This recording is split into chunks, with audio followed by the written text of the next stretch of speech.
Hello and welcome to Capacity TV. Today we're joined by Michael Wheeler from NTT Communications. Michael, welcome. Thanks for having me. So you recently launched a POP in Marseille.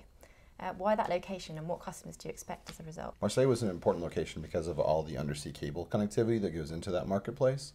It's a growing market in general terms, but that's really the crux of the reason for that selection. And what sort of customers are you going to expect as a result of that? In general terms, the same kinds of customers that we have in other markets, larger scale content type of players, large ISPs and telcos that want to connect to us there, and potentially even some large enterprises who may have reasons to co-locate in that marketplace.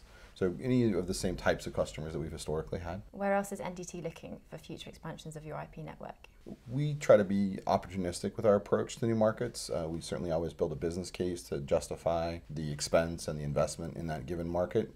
We also always continue to look at buildings that are in existing markets where we already are. Those have a much lower kind of primary cost basis to jump into, and we always want to look at where customer opportunity is kind of the primary driver. And you acquired eShelter earlier this year.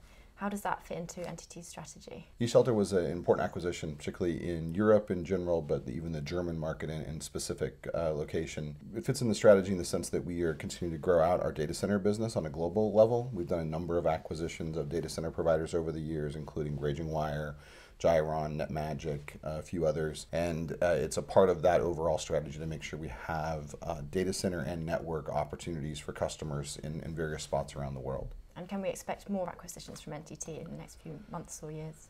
Nothing on the near-term horizon I can announce at this point, but yeah, I think we want to be very open to acquiring companies and businesses, but we also want to continue to grow organically and make sure that we develop the business in an independent way from just acquisition. So NTT Com is deploying 100G in its European network and globally.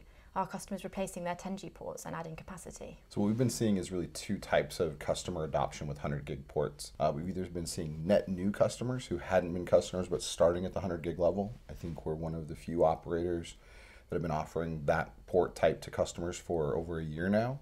And then secondly, of current customers that we already have who are on mini 10 gig ports, we're seeing them add the 100 gigs in most cases as opposed to switching out the 10 gigs they already have. Right. Over time, we'll probably see that movement away from those 10 gig ports for those existing customers and move solely to 100 gig, but at least in the initial adoption we've been seeing is them running both port types simultaneously. Cybersecurity is an ongoing issue in the industry. What kind of protection services is NTT offering? We have a kind of a suite of offerings we provide to customers. Probably our primary one is what we call DPS, or DDoS Protection Service. It allows us to help mitigate and scrub out attack traffic for an end customer and remove it from the traffic that's actually passing them. That's good traffic, or the traffic they want to have. In addition to that, we offer some things around black holing. We launched last year, not even as a service, just as a functionality of being a customer, something we call selective black holing. It allows someone to drop traffic in particular parts of the world as opposed to just dropping it across their entire global network of connections to us. So those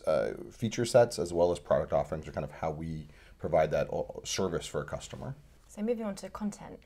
Do you think there's a difference in relationship between carriers and content players in the US, Asia, and Europe?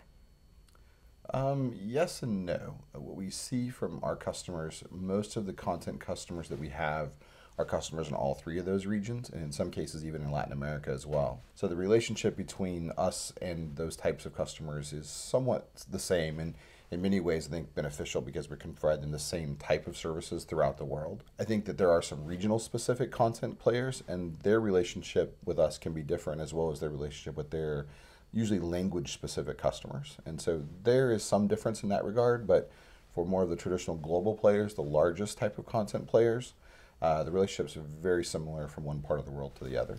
Thank you very much for joining us today on Capacity TV. Thanks for having me.